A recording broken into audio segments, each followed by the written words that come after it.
अस्सलाम वालेकुम respected leaders. Sheikh Mujibur Rahman ने भारी आवाज़ में मुखातिब किया तो हाज़रीन मजलिस चौकन्ना हो गए। शेख साहब ने दाएं बाएं नज़र घुमाकर जलील क़दर सामीन को देखा और फाइल खोलते हुए कहा, मेरी अर्जदाश्त का मकसद पाकिस्तान के दोनों हिस्सों को एक ही सियासी वहदत के तौर पर बरकरार रखने की संजीदा कोशिश है। पहले से मुतवज्जे कान मजीद मुतवज्जे हो गए। शेख साहब ने यह कहा और एक मुसवदा नेशनल कॉन्फ्रेंस की सब्जेक्ट कमेटी के स्पोर्ट कर दिया। मजलिस ने दस्तावेज बसुल शुक्रिया वसूल की और मुश्किल में पड़ गए। ये उस जमाने की बात है जब मुआहिदा ताजकंद हो चुका था और इस मुआहिदे के रद्दअमल में होने वाले एहतजाजी मुजाहरों पर तशद्दुद के नतीजे में कई जानों का नुकसान भी। अब हिज़्ब इख्तिलाफ इस फिक्रमती के दोनों सूबों यानी मशरक़ी और मगरबी पाकिस्तान की अपोजिशन पार्टियों को एक प्लेटफॉर्म पर जमा करके कोई ऐसी हिकमत अमली वज़ा की जाए कि भारत से ताजकंद मुआहिदे के जरिए जीती हुई जंग हारने वाली हुकूमत को घुटने टेकने पर मजबूर किया जा सके। इस मकसद के लिए गैर मामूली कॉन्फ्रेंस का एहतमाम किया गया, जिसमें मुल्क के दोनों हिस्सों से ताल्लुक़ रखने वाली हिज़्ब इख्तिलाफ की बेशतर सियासी जमातों को मदऊ किया गया। ये सब्जेक्ट कमेटी इसी कॉन्फ्रेंस में एजेंडे के तयन के लिए बैठी थी, लेकिन शेख मुजीब की जमा की हुई एक दस्तावेज से वहाँ हंगामा खड़ा हो गया। ये सब्जेक्ट कमेटी मामूली लोगों पर मुश्तमिल ना थी। इसमें पाकिस्तानी सियासत और तारीख के चंद ऐसे मुमताज़ सियासतदान शामिल थे जिनका नाम निस्फ सदी से ज़ायद अरसा गुजर जाने के बावजूद एहतराम से लिया जाता है। इस कमेटी के अरकान में पाकिस्तान के साबिक वज़ीर आज़म उस ज़माने की एक बड़ी सियासी जमात निज़ाम इस्लाम पार्टी के सरबराह चौधरी मोहम्मद अली, मशरक़ी और मगरबी पाकिस्तान की मकबूल जमात अवामी लीग के सरबराह नवाबजादा नसरुल्लाह खान, जमात इस्लामी के अमीर मौलाना सैयद अबू अल आला मौदूदी, मशरक़ी पाकिस्तान के मौलवी फरीद अहमद, सरदार शौकत हयात, मौलाना अब्दुल सत्तार खान नियाजी, यहया बख्तियार, ख्वाजा मोहम्मद रफ़ीक और जनरल आज़म खान शामिल थे। इन सीनियर सियासतदानों और आला तरीन दिमागों ने कॉन्फ्रेंस के एजेंडे में शामिल करने के लिए शेख मुजीबुर रहमान की तरफ से पेश की जाने वाली दस्तावेज का मुताला किया और मुत्तफिका फैसला किया कि इन्हें एजेंडे में शामिल नहीं किया जा सकता। सब्जेक्ट कमेटी का काम कॉन्फ्रेंस की करारदादों और मुश्तरका एलामिया की तैयारी थी। एक रास्ता ये हो सकता था कि इस मुसवदे में पेश की गई तजावीज़ को एजेंडे और हतमी दस्तावेजात का हिस्सा न बनाया जाता, इन पर सिर्फ गौर कर लिया जाए, लेकिन सब्जेक्ट कमेटी ने मुसवदे को गौर के लिए भी पेश करने की इजाज़त ना दी। शेख मुजीब ने अपनी तजावीज़ के सिलसिले में ऐसे बेलचक और गैर मुफाहमाना तर्ज अमल को देखते हुए कॉन्फ्रेंस का बायकाट कर दिया और ढाका वापस जाकर एक बयान में कहा, अपोजिशन लीडरों के एक टोले ने मेरी तजावीज़ को पेश ही नहीं होने दिया।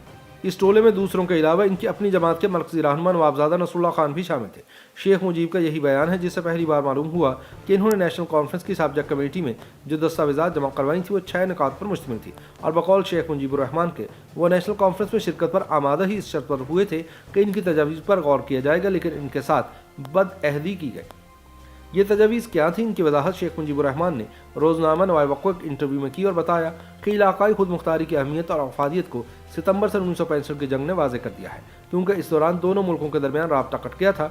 ऐसी सूरत हाल में मुमकिन नहीं रहता कि मरकज़ एक सूबे पर कंट्रोल कर सके, लेकिन यह मशरक़ी पाकिस्तान के अवाम की हुब्बुल वतनी है कि इस दौरान में उन्होंने मुल्क की वहदत पर कोई आँच न आने दी। उन्होंने कहा कि हमें कौमी इत्तेहाद और सालमियत को बरकरार रखना है, लेकिन यह मकसद सही जमहूरी हुकूमत और इलाकाई खुद मुख्तारी से ही हासिल किया जा सकता है।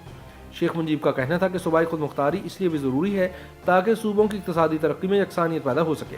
उन्होंने कहा कि मशरक़ी पाकिस्तान की आबादी 5 करोड़ है, इसलिए मुल्क के दिफा में भी इसका हिस्सा आबादी के तनासुब से होना चाहिए।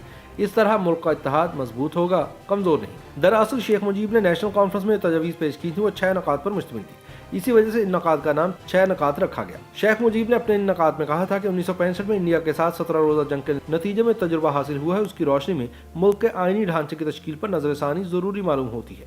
इसलिए आइन में हकीकी मानों में करारदाद लाहौर की बुनियाद पर पाकिस्तान के एक वफाक का एहतमाम होना चाहिए। निज़ाम हुकूमत पार्लिमानी होना चाहिए, बराह रास्त तरीका इंतखाब और आम बालिग और रायदही की असास पर मुंतखब कानून साज इदारों को पूरी फौकियत हासिल होनी चाहिए। वफाकी हुकूमत का ताल्लुक सिर्फ 2 उमूर यानी दिफा और उमूर खारजा से होना चाहिए, बाकी सब उमूर विफाक को तश्कील देने वाली रियासतों की तहवील में होने चाहिए। शेख मुजीब का मौक़िफ़ था कि आइन के तहत रियासतों को नीम फौजी या इलाकाई फौजी दस्ते कायम करने और इन्हें बरकरार रखने की इजाज़त होनी चाहिए ताकि वह अपनी इलाकाई सालमियत के साथ आइन का तहफ़्फ़ुज़ भी कर सके। हिज़्ब इख्तिलाफ की नेशनल कॉन्फ्रेंस में इन नकात के पेश होने के बाद बंद कमरों में जो तूफान उठा होगा उसके आसार और चिंगारियाँ किसी कदर बाहर भी आए, जिन पर तबसरा करते हुए नवाए वक्त ने लिखा कि कौमी मसाइल का ऐसा इलाज तजवीज़ किया गया है जिसमें मर्ज़ का तो नहीं मरीज़ का ही खात्मा हो जाएगा। कुछ इसी किस्म का तबसरे हिज़्ब इख्तिलाफ की क़यादत की तरफ से भी सामने आए। मशरक़ी पाकिस्तान कौंसिल मुस्लिम लीग के सरबराह एम शफीकुल इस्लाम ने ढाका में कहा कि अगर शेख मुजीब के 6 नकात तस्लीम कर लिए गए तो इससे मुल्क में इंतशार और अदम इस्तेहकाम पैदा होगा। कॉन्फ्रेंस की सब्जेक्ट कमेटी के रुकन और अमीर जमात इस्लामी मौलाना मौदूदी ने ढाका में एक इज्तिमा से खिताब करते हुए कहा कि इन तजावीज़ पर अमल दरामद से मुल्क तकसीम हो जाएगा। हम ऐसी सूबाई खुद मुख्तारी के हामी हैं जिससे मुल्क की सालमियत पर कोई आँच न आए। ایوب خان نے جو حزب اختلاف کی قومی کانفرنس کا اصل ہدف تھے کانفرنس کے بارے میں کہا کہ وہ کوئی متبادل پروگرام پیش کرنے میں ناکام رہی ہے۔ 6 نکات کا ذکر کیے بغیر انہوں نے انہیں ملک میں انتشار پیدا کرنے کا ذریعہ اور قومی یکجہتی کے خلاف سازش قرار دیا۔ حزب اختلاف کی قومی کانفرنس نے شیخ مجیب کی ان تجاویز کو نظر انداز کیوں کر دیا تھا؟ اس کا سبب ایوب خان کے اس بیان میں دیکھا جا سکتا ہے۔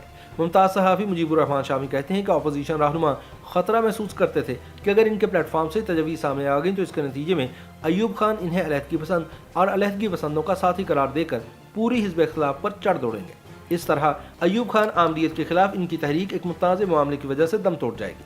ایوب خان حکومت نے کانفرنس میں کی جانے والی تقریروں کی اخبارات میں اشاعت پر ڈیفنس رولز آف پاکستان کے آمرانہ قانون کے تحت پابندی عائد کر دی تھی، لیکن کئی روز گزرنے کے بعد بعض اخبارات نے ان تقریروں کے اہم نکات اپنے خبری صفحات پر شائع کر دی۔ ان تقریروں کے مطالعے سے اندازہ ہوتا ہے کہ کانفرنس کے دوران شیخ مجیب الرحمان کی تجاویز حزب اختلاف کی قیادت کے اعصاب پر سوار رہی۔ شیخ مجیب کے 6 نکات کا جادو اتنا سر پر چڑھ کر بول رہا تھا کہ کانفرنس کے دوران ہی فیصلہ کیا گیا کہ کانفرنس کے فوراً بعد حزب اختلاف کے قائدین عوام کو 6 نکات کے نقصانات سے آگاہ کرنے کے لیے مشرقی پاکستان جائیں گے۔ اس مقصد کے لیے ایک 6 رکنی کمیٹی قائم کر دی گئی جس میں چودھری محمد علی، مولانا مودودی، نوابزادہ نصر اللہ خان، سید محمد افضل اور ایم انور ایڈوکیٹ شامل تھے۔ کانفرنس کے چند ہی روز بعد مولانا مودودی مشرقی پاکستان کے 12 روزہ دورے پر روانہ ہو گئے، جبکہ نوابزادہ نصر اللہ خان اور دیگر قائدین روانہ ہونے والے تھے کہ انہیں گرفتار کر لیا گیا۔